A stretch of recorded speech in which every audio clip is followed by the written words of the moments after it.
What is going on, my friends? Hank here from Sprues and Brews Scale Modeling, and in this video we're going to learn how to make a simple snow and ice diorama like the one you saw in the thumbnail. My goal here is to show you how to recreate a scene like this using just a few products that you should be able to pick up without too much trouble at all. So if that sounds good to you, let's hop right into it. Alright, so for today's snow and ice demonstration, I'll be using this resin diorama base that I got from Steve over at Value Gear, but you can use these techniques for any diorama, scratch built or otherwise. The first thing we're going to want to do is spray our base with a nice primer coat of flat black to give us a uniform surface to work with. I'm using an airbrush today, but if you don't have one, you can get the job done with rattle cans. Next, we're going to take some generic static grass and add some texture to our base. Now you might be thinking, I thought this was a winter diorama. What's with the bright green grass? Well, we're going to kill the grass, so to speak, with some paint in just a bit here, but we want a few little tufts peeking out from under our snowbanks anyway. To apply this to our base, we can just stipple on some Elmer's PVA glue with a stiff bristle brush, say that 5 times fast, and simply sprinkle our grass over the top. No need to be fancy or precise with this. We're going to shake off our excess grass in just a bit, and we want the grass that actually sticks to the base to be kind of haphazard anyway, as it's eventually going to be smushed down by some big snowdrifts. Once our glue is dried and we're happy with the grass tufts, it's time for some more paint. I'm going to be using this cyanide gray paint to start with for our earth tones, but what's important here is to use a nice, cool temperature, brownish tan paint. This is going to give us the feeling of frozen, chilly ground. We want a nice, desaturated color like this one. And I'm going to spray this along the higher portions of our earthworks here and feather it down into our gully a bit. Next, we're going to grab a nice, warm, ruddy brown. I'm using this Shaka Brown color. And this is going to go down along the inside of our gully. I want this to look like it was a little wet before winter came and then it froze over, so this warm brown helps make it look a little muddy, or formerly muddy. See the effect? The surface looks cold and the gully looks wet. Perfect. Now we just need to brush paint these old logs real quick. You can grab any brown earth tones you like here. I'm going to paint this first one a little lighter, and then the second one will have a darker bark and an exposed lighter core. No need to be fancy here, as these are going to be covered in ice in just a moment.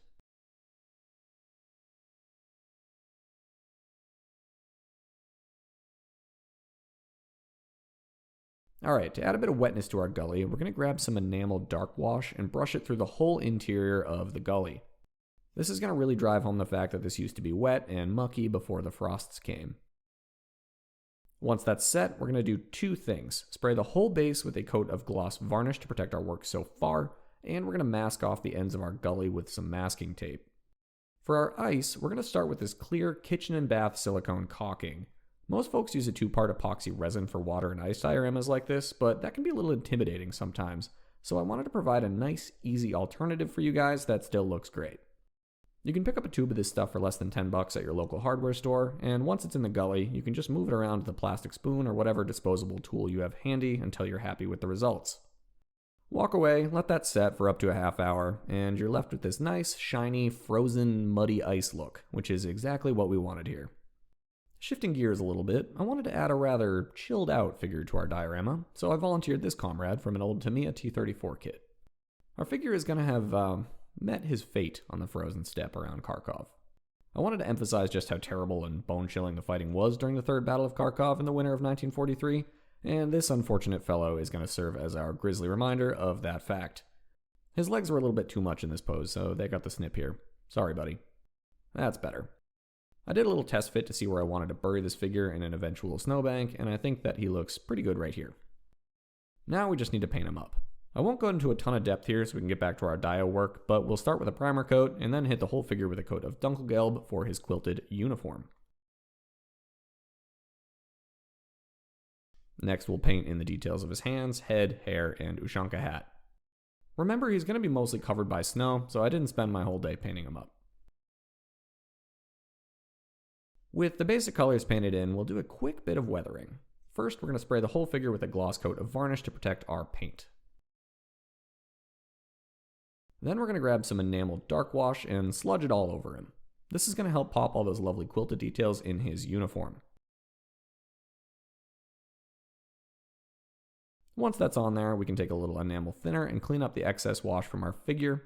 For a more detailed rundown on figure painting and weathering, I'll link to my full figure tutorial at the end of this video for you guys to check out. Once our wash is dry, we're going to hit our figure with a clear coat of matte varnish and set them aside for a bit. Back to our base. The silicone was still a little tacky for my taste, even after setting up completely, so I added a couple of coats of gloss Mod Podge to help seal up our icy mud and give it a nice hard exterior.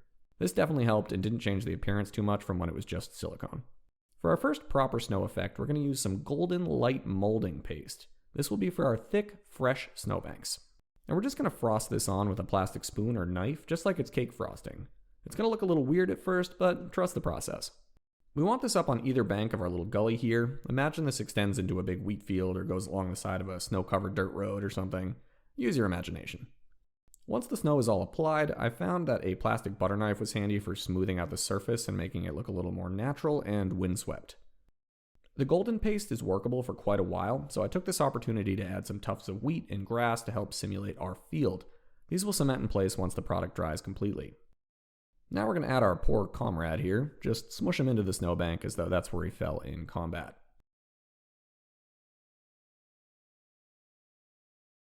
We can take a little extra snow and work it around his body to make it look like he's been there for some time and the snow has drifted around him.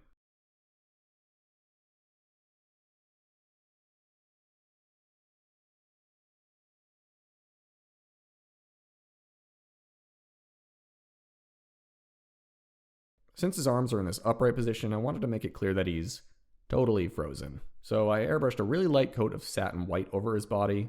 Instant refrigeration. Woof. For our next snow effect, we'll use some AK snow sprinkles. These look great for wet, slushy snow. Credit to Night Shift for turning me on to this product. He's got a great video on winter effects as well. We're going to use this as a transitional feature between our icy mud gully and our proper fluffy snowbanks. You can easily stipple this on with a stiff bristle brush wherever you see fit, and it dries into a nice semi-translucent slush. I put a little bit of this on our actual ice as well to make it look like snow that's drifted on there and frosted over a bit. With our slush applied, I gave our fallen comrade his PPSH, not that that seemed to do him any good. And then on the other side of the gully, I added a little mucky trail where our German troops have been marching.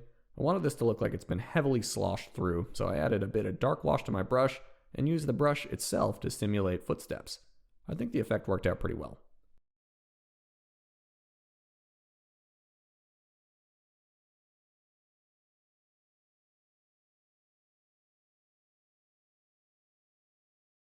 And to wrap it up, I added my Kharkov MG42 gunner over on the trail, observing the consequences of this battle, and perhaps pondering his own fate. And there you have it, a quick and easy ice-cold vignette that tells us a story and really effectively conveys the somber mood of this scene. If you guys enjoyed the video, please be sure to subscribe right here to Spruce and Brew Scale Modeling. It's the biggest thing you can do to support my work, and you'll be the first to be notified about new videos each and every week. If you'd like to see how I painted up this MG42 gunner, or check out some other modeling tutorials, you can do so right here. And until next time, be well, happy building, cheers.